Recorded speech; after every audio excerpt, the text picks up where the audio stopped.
Hi hello welcome to competitive cracker. Competitive ക്രാക്കറിന്റെ പുതിയൊരു വീഡിയോയിലേക്ക് സ്വാഗതം. അപ്പോൾ നമുക്കറിയാം നമ്മുടെ ജൂനിയർ അക്കൗണ്ടന്റിന്റെ എക്സാം അല്ലെ നിങ്ങളൊക്കെ അപ്ലൈ ചെയ്തിട്ടുണ്ടാവും, പഠിക്കാനും തുടങ്ങിയിട്ടുണ്ടാവും. അപ്പോൾ ജൂനിയർ അക്കൗണ്ടന്റുമായിട്ട് ബന്ധപ്പെട്ട് നമുക്ക് കഴിഞ്ഞ എക്സാമിന് നടന്ന കുറച്ച് എക്സാമിന്റെ PYQs നമുക്ക് നോക്കാം. അതാണ് ഇന്ന് പ്രധാനമായിട്ട് എന്ത് ചെയ്യുന്നത് നമ്മൾ ഡിസ്കസ് ചെയ്യാൻ പോകുന്നത്. അപ്പോൾ PYQs നോക്കിയിട്ട് നമുക്ക് എന്ത് ചെയ്യാം, ജൂനിയർ അക്കൗണ്ടന്റുമായിട്ട് ബന്ധപ്പെട്ടുള്ള കുറച്ച് കാര്യങ്ങൾ സംസാരിക്കുകയും ചെയ്യാം. ഓക്കെ, അപ്പോൾ നോക്കൂ, ഒന്നാമത്തെ ചോദ്യം വന്നിരിക്കുന്നത് എന്താണ്? നോക്കൂ, ഇവിടെ നമ്മളെ ജൂനിയർ അക്കൗണ്ടന്റിന്റെ ഒരു പ്രത്യേകത എന്താണ്? നമുക്ക് കൊമേഴ്സ് ബേസ്ഡ് ആണ് അല്ലെ, എല്ലാ പേപ്പറും, അതായത് എല്ലാ സബ്ജക്റ്റും കൊമേഴ്സ് ബേസ്ഡ് ആണ്. അപ്പൊ കൊമേഴ്സ് അറിയുന്ന ഒരു ആൾക്കാർക്ക് അല്ലെ കൊമേഴ്സ് അറിയുന്ന ഒരു വ്യക്തിക്ക് ഈസി ആയിട്ട് ക്രാക്ക് ചെയ്യാനും പറ്റേണ്ടതാണ് ഈ ഒരു ജൂനിയർ അക്കൗണ്ടന്റ് എന്നുള്ളത്, ഈ ഒരു എക്സാമിനേഷൻ. നമുക്ക് ഇവിടെ ചോദിച്ചിരിക്കുന്ന ചോദ്യം, when a sole proprietor decide to use same bank account for his business as well as personal affairs, the dash accounting principle is violated. അപ്പൊ ഇവിടെ പറയുന്നൊരു പോയിന്റ് ആണ് അക്കൗണ്ടിങ് പ്രിൻസിപ്പിൾ. അക്കൗണ്ടിങ് പ്രിൻസിപ്പിൾസ് നമ്മൾ എപ്പോൾ പഠിക്കുന്നതാണ്? എനിക്കൊന്ന് ഒരു +2 അക്കൗണ്ടിങ് പ്രിൻസിപ്പിൾസിന്റെ ആദ്യമായിട്ട് ബേസ് പഠിക്കുക അല്ലെ. ഈ ഒരു ക്വസ്റ്റ്യൻ നമുക്കൊരു ബേസ് ലെവൽ ക്വസ്റ്റ്യൻ ആയിട്ട് കണക്കാക്കാൻ വരുന്നതാണ്. ബേസ് ലെവൽ ക്വസ്റ്റ്യൻ ഏതാണ്ട് +2 കാലഘട്ടത്തിൽ തന്നെയാണ് നമ്മൾ എന്ത് പഠിക്കുന്നത്? ഈ ഒരു ചോദ്യം, അല്ലെങ്കിൽ ചോദ്യമല്ല, ഈ ഒരു അക്കൗണ്ടിങ് പ്രിൻസിപ്പിൾസിനെ പറ്റി പഠിക്കുന്നത്. അപ്പൊ അക്കൗണ്ടിങ് പ്രിൻസിപ്പിൾസ്, അക്കൗണ്ടിങ് കൺവേർഷൻസ് നമ്മൾ ഒരുപാട് പഠിച്ചിട്ടുണ്ട്. അപ്പൊ ഇത് പഠിക്കുമ്പോൾ അവിടെ എത്ര എണ്ണമുണ്ട്, ഏതൊക്കെയാണ് അവ, അപ്പൊ അത് തരം തിരിച്ച് നമ്മൾ എന്ത് ചെയ്യാം, കണക്കാക്കണം. കണക്കാക്കിക്കൊണ്ട് പറയുമ്പോൾ ഇവിടെ ഇത്തരത്തിൽ ഒരു സെർട്ടൈൻ സിറ്റുവേഷൻ ആണ് ഇവിടെ തന്നിരിക്കുന്നത് അല്ലെ. ഒരു സിറ്റുവേഷൻ തന്നു, ആ സിറ്റുവേഷൻ തന്നപ്പോൾ നമ്മളോട് ചോദിക്കുകയാണ് ഇത് ഏത് തരത്തിലുള്ള അക്കൗണ്ടിങ് പ്രിൻസിപ്പിൾ വയലേറ്റ് ആണ് ചെയ്തിരിക്കുന്നതാണ് ചോദ്യം. ഇവിടെ 4 ഓപ്ഷൻ തന്നിട്ടുണ്ട്: going concern, entity, objectivity, materiality. Entity എന്ന് പറയുമ്പോൾ അവിടെ അതിന് മുന്നേ വേണ്ട ബിസിനസ് എൻറ്റിറ്റി കോൺസെപ്റ്റിനാണ് അവിടെ പറയുന്നത് അല്ലെ.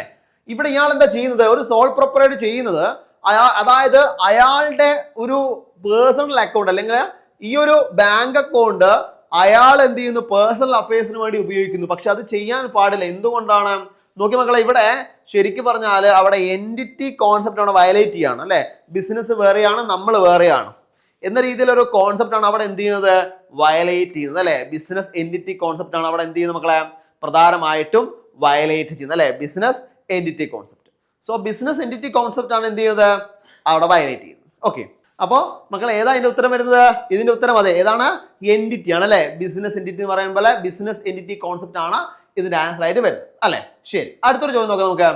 നോക്കിയേ, dash is the basis of maintaining accounts followed by Indian companies. അപ്പോൾ ഇന്ത്യൻ കമ്പനീസ് താഴെ പറയുന്ന ഏത് ബേസിസിലാണ് നമ്മൾ എന്ത് ചെയ്യുക, അക്കൗണ്ട്സ് മെയിൻറ്റെയിൻ ചെയ്യുന്നതാണ് ചോദ്യം. ക്യാഷ് ബേസിസ് ഉണ്ട്, അക്രൂവൽ ബേസിസ് ഉണ്ട്. അക്രൂവൽ ബേസിസും അതേപോലെ ഡബിൾ എൻട്രി സിസ്റ്റവും വരുന്നുണ്ട്, ഡബിൾ എൻട്രി സിസ്റ്റം ഓൺലി വരുന്നുണ്ട്. മക്കളെ ഏതാണ്? നമ്മൾ ഇന്ത്യൻ കമ്പനീസുമായി ബന്ധപ്പെട്ടുകൊണ്ട് നമ്മൾ രണ്ടും എടുക്കാറുണ്ട് അല്ലെ. നമ്മൾ സാധാരണ ഡബിൾ എൻട്രി സിസ്റ്റം ആണ് നമ്മൾ യൂസ് ചെയ്യുക, കൂടാതെ അക്രൂവൽ ബേസിസ് നമ്മൾ എന്ത് ചെയ്യാറുണ്ട്, അവിടെ എടുക്കാറുണ്ട് അല്ലെ. ഏതാണ് അവിടെ ആൻസർ വരിക? യെസ്, ഏതാണ്? സി ആണ്. അക്രൂവൽ ബേസിസ് നമ്മൾ എടുക്കാറുണ്ട്, അതേപോലെ ഡബിൾ എൻട്രി സിസ്റ്റം. നമുക്ക് നോക്കാം അവിടെ. നോക്കിയേ, Indian companies are required to under the Companies Act 2013 and accounting standard to maintain their book account on accrual basis അതേപോലെ എന്താണ്, accounting to the double entry system of accounting. നോക്കിയേ, നമ്മളെ Indian companies act പ്രകാരം നിർബന്ധമായിട്ടും എന്താണ്, accrual ബേസിസും അതേപോലെ double entry system രണ്ടും വെച്ചിട്ട് നമ്മൾ എന്ത് ചെയ്യണം, മെയിൻറ്റെയിൻ ചെയ്യണം. നിർബന്ധമായിട്ട് നമ്മൾ എന്ത് ചെയ്യണം മക്കളെ, മെയിൻറ്റെയിൻ ചെയ്യേണ്ടതായിട്ടുണ്ട് അല്ലെ. ശരി, അടുത്തൊരു ചോദ്യം. As per the dash concept, capital is shown in the liability side of balance sheet.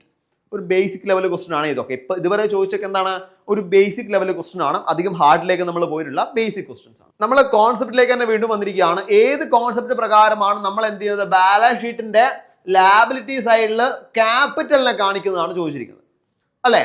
Nokia, entity ഉണ്ട്, ഡ്യുവൽ ഉണ്ട്, അക്രൂവൽ ഉണ്ട്, ഗോയിങ് കൺസേൺ ഉണ്ട്. എന്തുകൊണ്ട് ഇവിടെ ക്യാപിറ്റൽ ലാബിലിറ്റി സൈഡ് കാണിക്കുന്നത്? നോക്കി മക്കളെ, നമ്മൾ ബാലൻസ് ഷീറ്റ് പ്രിപ്പയർ ചെയ്യുന്ന സമയത്ത് നമ്മൾ ഓണർ എന്ന് പറയുന്ന ആള് എന്ത്, നമ്മൾ ബിസിനസ്സുമായിട്ട് ബന്ധപ്പെട്ടുകൊണ്ട് എന്താണ്, ഡിഫറെന്റ് ആണ് അല്ലെ. രണ്ടും രണ്ടാണ്. ഇപ്പൊ ഓണർ ബിസിനസ്സിലേക്ക് കൊണ്ടുവന്നാലും ബിസിനസിന്റെ പോയിന്റ് ഓഫ് വ്യൂവിൽ എന്താണ്, അതൊരു ബാധ്യതയായിട്ടാണ് കണക്കാക്കുന്നത് അല്ലെ. അതുകൊണ്ട് തന്നെ ഏത് പ്രകാരമാണ്, എൻറ്റിറ്റി കോൺസെപ്റ്റ് പ്രകാരമാണ് അല്ലെ. ഏതാണ് മക്കളെ, എൻറ്റിറ്റി കോൺസെപ്റ്റ് പ്രകാരമാണ്. ഓക്കെ, ഇത് എന്താണ്, നമുക്കൊരു ബേസ് ലെവൽ ആയിട്ട് പഠിക്കാൻ പറ്റുന്നതാണ്. കോൺസെപ്റ്റ് പഠിച്ചാൽ തന്നെ നമുക്ക് ഇത്രയും മാർക്ക് ഇവിടെ സ്കോർ ചെയ്യാൻ പറ്റും. ഈസി ആയിട്ട് പഠിക്കാനും കൂടി പറ്റുന്നതാണ് കോൺസെപ്റ്റുകൾ. ഒരു ബേസ് ലെവൽ ക്വസ്റ്റ്യൻ ആണ് ഇതും കൂടി ചോദിച്ചിരിക്കുന്നത്. അടുത്ത് നോക്കിയേ, at the time of retirement continuing partners acquired the share of outgoing partners is dash ratio. അവിടെ പാർട്ണർഷിപ്പിലേക്ക് നമ്മൾ പോയി. പാർട്ണർഷിപ്പ് നോക്കിയ സമയത്ത് പാർട്ണർഷിപ്പ് നമ്മൾ സാധാരണ പാർട്ണർഷിപ്പിന്റെ അഡ്ജസ്റ്റ്മെന്റുകൾ എന്ന് പറയുമ്പോൾ 3 തരത്തിൽ നമ്മൾ പഠിക്കും. ഏതൊക്കെയാ? ഒന്ന്, ഒരു പാർട്ട്ണർ അഡ്മിഷൻ ചെയ്യുന്ന സമയത്ത്. പിന്നീടോ അവിടെ ആ പാർട്ണറുടെ റിട്ടയർമെന്റോ അല്ലെങ്കിൽ ഡെത്തിന്റെ സമയത്ത്, അല്ലെങ്കിൽ ആ പാർട്ണർഷിപ്പ് ഡിസൊല്യൂഷന്റെ സമയത്ത്. ഈ 3 സ്ഥലത്തും അവിടെ എന്താണ്? അവിടെ അഡ്ജസ്റ്റ്മെന്റുകൾ നിർബന്ധമായിട്ട് വേണം. ചില സ്ഥലത്ത് റീവാലുവേഷൻ അക്കൗണ്ട്, ചില സ്ഥലത്ത് റിയലൈസേഷൻ അക്കൗണ്ട്, ഇനി ചില സ്ഥലത്ത് sacrificing ratio, new profit sharing ratio, gaining ratio. അതേപോലെ തന്നെ എന്താണ്, ഒരുപാട് കാര്യങ്ങൾ അല്ലെ, ഗുഡ് വിൽ ആയിട്ടും അതേപോലെ നമ്മൾ അസറ്റ് ആൻഡ് ലാബിലിറ്റീസ് ആയിട്ടും ഒക്കെ എന്ത് ചെയ്യണം, നമ്മൾ വീണ്ടും അവിടെ ഒന്നുകൂടി കറക്റ്റ് ആയിട്ടുള്ള രീതിയിൽ മാറ്റങ്ങൾ വരുത്താനും ഉണ്ട്. അപ്പൊ ഇവിടെ ചോദിച്ചിരിക്കുന്ന അടുത്ത ടൈം ഓഫ് റിട്ടയർമെന്റ് ആണ്. റിട്ടയർമെന്റ് സമയത്ത് അവിടെ എയും ബിയും സിയും 3 ആൾക്കാർ നമ്മൾ പാർട്ട്നേഴ്സ് ആണ്. അതില് സി പാർട്ട്ണർ റിട്ടയർ ചെയ്ത് പോവുകയാണെങ്കിൽ ബാക്കി ആരാളുള്ളത്? എയും ബിയും ആളുള്ളത്. എ ബി സി എന്നീ 3 ആള് അതേസമയം നമ്മളെ പ്രോഫിറ്റ് ഷെയർ ചെയ്തത് എത്രയാണ്? 2:3:1 എന്നാണെങ്കിൽ ആ സി അവിടെ പോയി കഴിഞ്ഞാൽ സിന്റെ 1% അതെന്താണ് ചെയ്യുക? അത് മറ്റുള്ളവർക്ക് എങ്ങനെയാണ് കിട്ടുക, അല്ലെങ്കിൽ അത് ഏത് തരത്തിലാണ് നമ്മൾ എന്ത് ചെയ്യാം അവിടെ കാൽക്കുലേറ്റ് ചെയ്യാനാണ് ചോദിക്കുന്നത് അല്ലെ. അപ്പൊ ഇവിടെ ശരിക്കും പറഞ്ഞാൽ എന്താണ്, ഒരാൾ പോയി കഴിഞ്ഞാൽ അയാളുടെ ബാക്കി ഭാഗം 2 ആൾക്കും കിട്ടുകയാണ് ചെയ്യുന്നത് അല്ലെ. അതുകൊണ്ട് തന്നെ അവിടെ എന്താണ്, ഗെയിനിങ് റേഷ്യോ ആണ് അവിടെ പറയുന്നത് അല്ലെ. അത് പോയ പാർട്ണറിൽ നിന്നും എന്ത് ചെയ്യാണ്, ഗെയിൻ ചെയ്തെടുക്കുകയാണ് അല്ലെ, ഇങ്ങോട്ട് ഗെയിൻ ചെയ്യുകയാണ്. അതുകൊണ്ട് തന്നെ എക്സിസ്റ്റിംഗ് പാർട്ട്നേഴ്സുമായിട്ട് ബന്ധപ്പെട്ട് അവിടെ ഏതാണ്, ഗെയിനിങ് റേഷ്യോ ആണ് അവിടെ നമുക്ക് പറയാം അല്ലെ, കണ്ടിന്യൂയിങ് പാർട്ട്നേഴ്സിന് ഗെയിനിങ് റേഷ്യോ. അപ്പൊ മക്കളെ ഇതാണ് ഇന്നത്തെ ഒരു ലെവൽ. കാരണം ഈ ക്വസ്റ്റൻ ഒക്കെ നമുക്കറിയാം ഒരു ബേസ് ലെവൽ ക്വസ്റ്റൻസ് തന്നെയാണ്.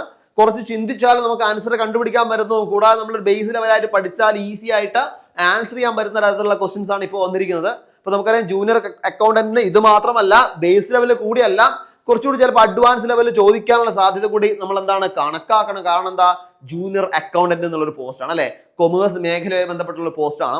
അപ്പൊ നമ്മൾ ഈ ഒരു പരീക്ഷയ്ക്ക് വേണ്ടി തയ്യാറെടുക്കുന്ന നിങ്ങൾ ഏവരെയും സഹായിക്കാൻ വേണ്ടി CCയിൽ നമ്മൾ പുതിയ ബാച്ചുകൾ സ്റ്റാർട്ട് ചെയ്യുന്നുണ്ട്. അപ്പൊ ഈ ബാച്ചുമായി ബന്ധപ്പെട്ട കാര്യങ്ങൾ അറിയാൻ ബാച്ചിൽ ജോയിൻ ചെയ്യാനും നിങ്ങൾക്ക് ഇവിടെ നമ്പർ കൊടുത്തിട്ടുണ്ട്. ഈ നമ്പർ മുഖാന്തരവും അല്ലെങ്കിൽ താഴെ നമ്മളൊരു ഗൂഗിൾ ഫോം കൊടുത്തിട്ടുണ്ട്. ഈ ഗൂഗിൾ ഫോം മുഖാന്തരവും നിങ്ങൾക്ക് എന്ത് ചെയ്യാം, നമ്മളെ ബാച്ചിൽ ജോയിൻ ചെയ്യാം. ഇതൊക്കെയാണ് നമുക്ക് ഇന്ന് പറയാനുള്ളത്. ഇനി വരുന്ന ദിവസം കൂടുതൽ PYQസും കൂടുതൽ കോൺസെപ്റ്റുകളും കൂടുതൽ പുതിയ മെത്തേഡുകളുമായിട്ട് നമുക്ക് വീണ്ടും പഠിക്കാം. അപ്പൊ അതുവരെ താങ്ക് യു സോ മച്ച്.